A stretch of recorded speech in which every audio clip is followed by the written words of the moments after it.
I was aware that there was a slight dip from the centre to the right of the roof, where some of the rafters have just gone a bit banana shaped. So although it's not as in bad a nick as the rear roof, it requires replacing two or three of these old oak rafters. So this is what I'm doing today. I've got the front section off. I've attacked it slightly differently from the other side where I did sort of a quarter. I did one side, 1 4 metre strip, started working my way up. Here, I'm trying to get as neat a line as possible, which means I'm going to take the entire strip off to get an idea of what it's looking like. So what I've done is I've attached a mason's line to one side of the roof, and I'm going to feed it all the way across. So it's on a nail, feed it all the way across, put another nail in the far end, wrap it around there, and then drop it down to the bottom of the rafters, and then run it back all the way back along so that I can get an idea of the levels of the top of the rafters where they're meeting the purlins, and the purlins are being the big horizontal supports that hold the rafters in place, and the bottom where the timbers, where the rafters go into the eaves, which is the bottom of the roof. So I can get an idea of what timbers are in position and what timbers need adjusting or replacing as I'm going along. So it's I suppose the modern way of doing it, possibly you'd run a laser across it, but I'm old school, so I just use a mason's line, which is a very thick cord. It's almost unbreakable. It's like the stuff that Spider-Man has in his wrists. Um, the bricklayers lines, normally you can sort of snap them by hand, but this stuff, my God, it's solid, and I've had it for donkey's years. So and I've got several hundred meters of it, so it's a handy material to have for setting at levels. So I'll put the nail at the top end there, wrapped it round, bring it down to the bottom, and then I'll take it across. Few comments about the trestles, quite sweet. A few of you are sort of a little bit concerned about my Heath Robinson trestles and being careful, sort of getting up and on them. So I do always, although I might look a bit foolhardy at times, I always pay attention to what I'm doing.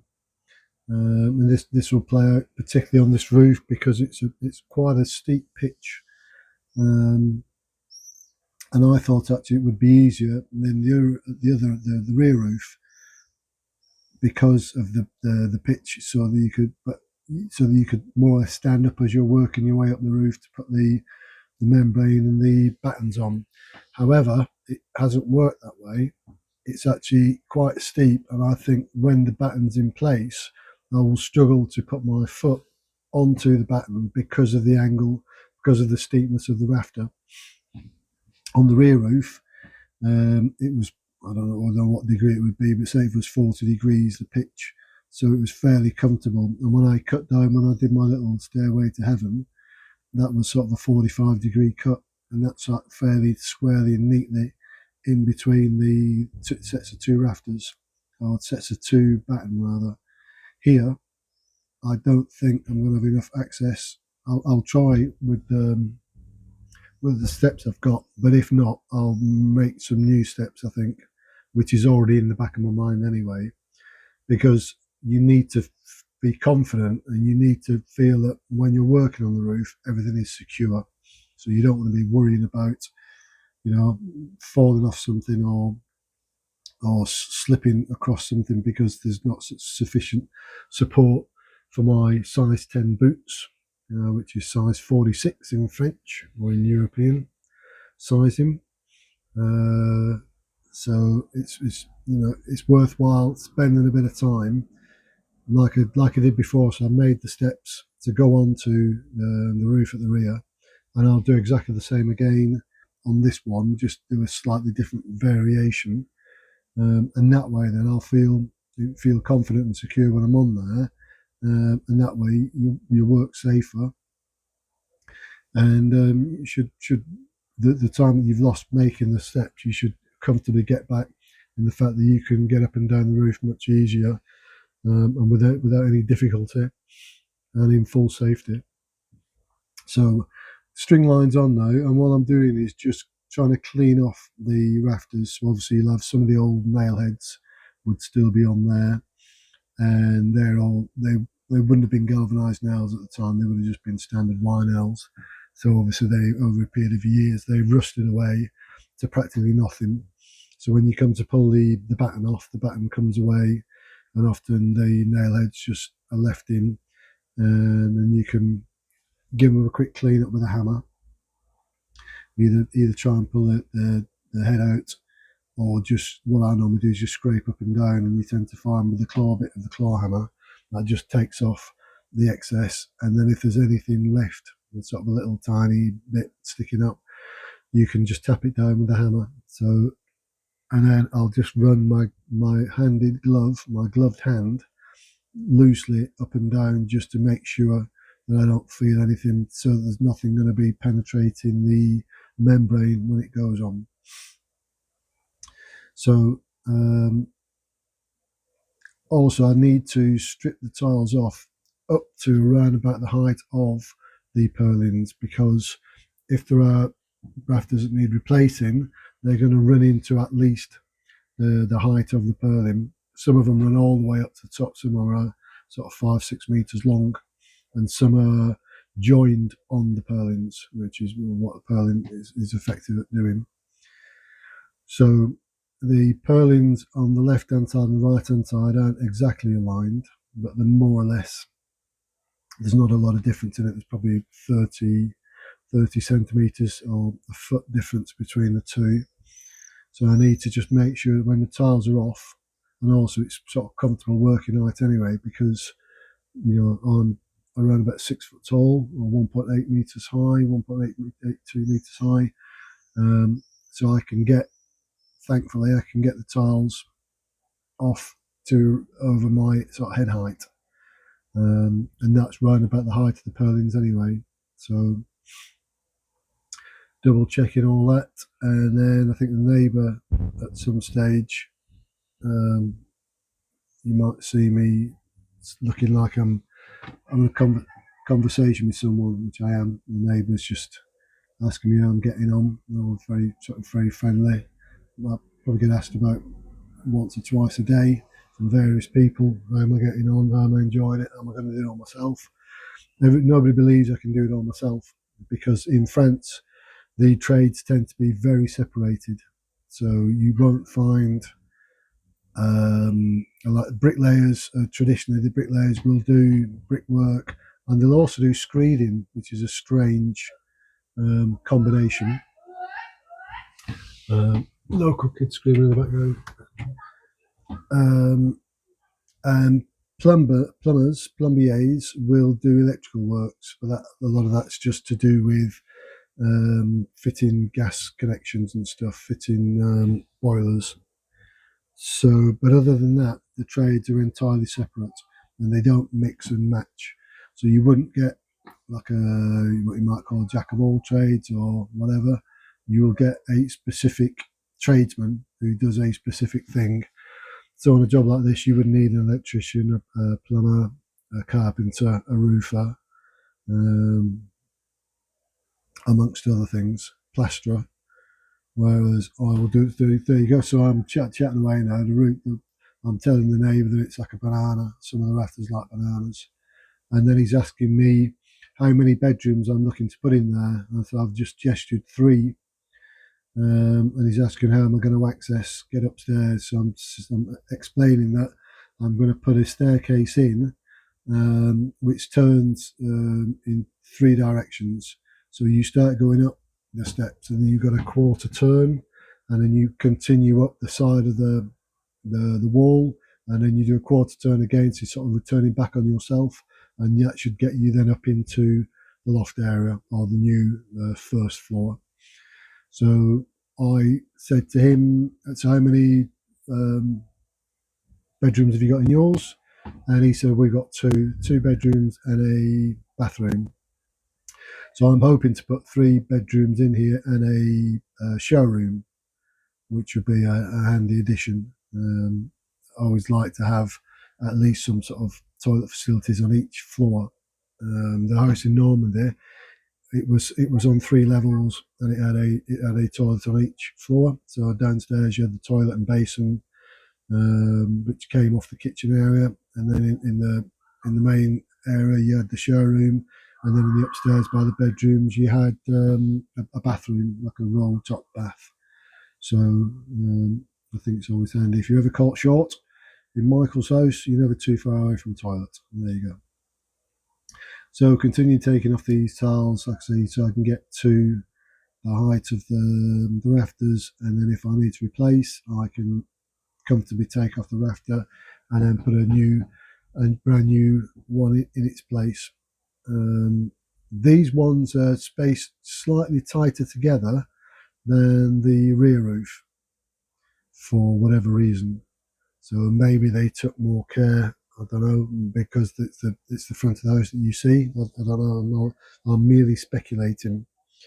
But the timbers here seem to be slightly bigger sectioned, and they also seem to be a bit squarer in the way they've been positioned. The other thing to add is, I've said in previous videos, possibly the rear part of the house was added on at some stage. When you look at the A-frame inside the loft, it's got like an original A-frame, and then for the rear, it's got an additional section running off it.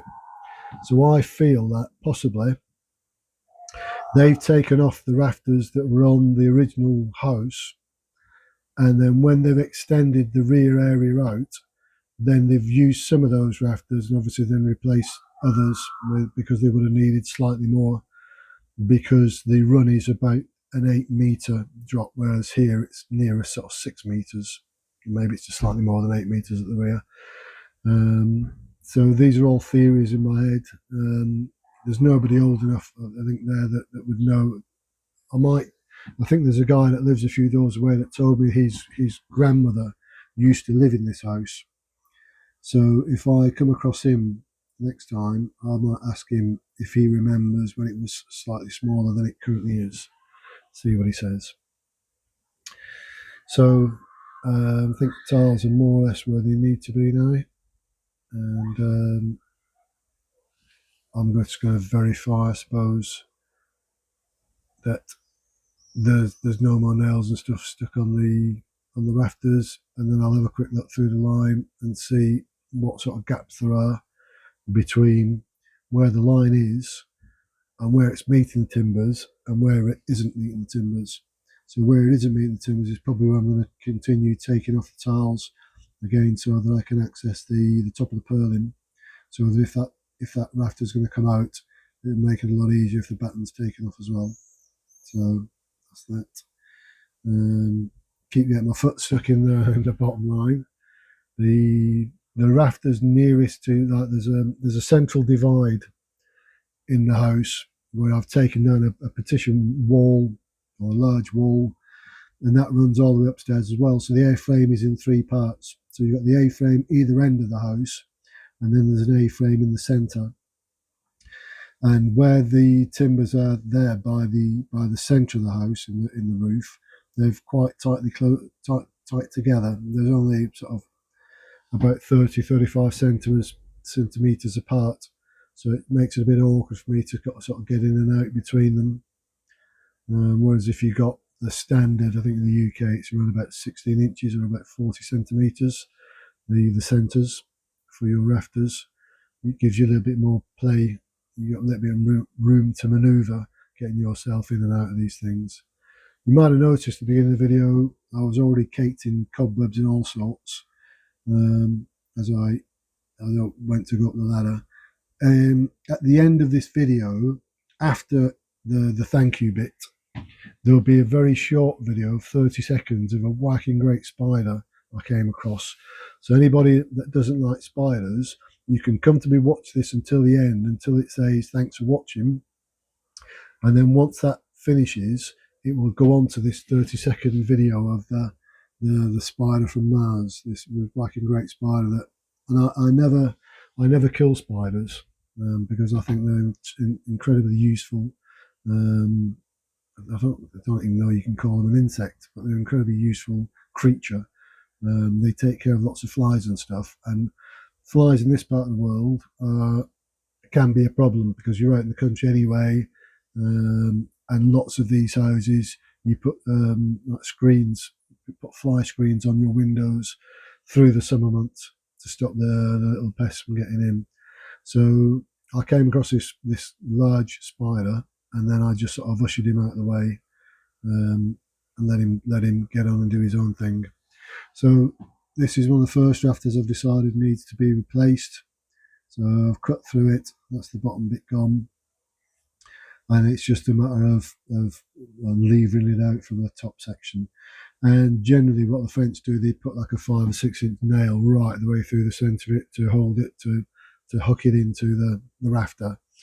Whereas in the UK, we tend to nail in at sort of 45-degree angle or 30-degree angle either side of the rafters into the purlin. I can't see which technique is better. They both do exactly the same thing. They both hold the rafter in place. So I'm a bit of a struggle with it, but then it'll be out. And then we'll get on to other things. So you can see now I've actually replaced 2 rafters there, which obviously weren't going to be able to remain on the roof. The other ones aren't too bad. And then we're just having a quick trying to show you a little bit there. If you can see the line, it's difficult to see from the angle, but I'm trying to show that if you look up, there shouldn't be a gap. The line should be touching the rafters, and that way you know that you're sitting on a nice level. Up the top there, quite a few of them were sort of a few couple of centimetres away. And these are just the bits of rafter that I then cut down to make the new pieces for the eaves to replace the rotten old ones that you can see there. So they'll just get popped off there or they're nailed on anyway. And that way, that creates that nice sort of bell cast shape to the roof, which just helps, like I say, it slows the rainwater down and ushers it onto the guttering, which will be in place at some stage. And then here we've got a little look at the neighbours' roofs. So this is the neighbour across the way who often comes and chats, and he was the one that's saying he's got 2 bedrooms and a bathroom, so that's the house nearest. And his is actually a house where it's got written at the top, 18, I think it's 1801 or 1881. It's written at the top there, right in the apex, top of the apex. I'll try and get a bit of video of it next time. And then we're just closing up this is just, I've got a few battens on there. That's actually, believe it or not, that's actually 4 meters. It looks shorter than that, but that's 4 meters. And then I've just tucked in the membrane as best as I can to, actually this week is meant to be dry all week now. So it'll keep the 90% of the rain out if we were to have a shower. And then the right hand side bit is just, that's where it's going to, my access point is going to be for getting in and out. Because it's just going to be easier transferring tiles and stuff across. So, and the Velux for the front of the roof it was originally on the left hand side. I'm actually going to pop it over onto the right hand side to the chimney stack side. Anyway, as ever, thanks for watching. And after it says thank you very much, we will go on to the spider. So turn away now. Thanks. Right, so look at this bad boy. Came across. Whoa, he's lovely, isn't he? He's lovely. So I've a strange fascination for spiders. I think they're incredible creatures, and I certainly wouldn't want to harm one or kill one. So I had no intentions of doing him any harm. I just sort of ushered him away, and he just scuttled off, found himself a new space. Anyway, thank you, Mr. Spider.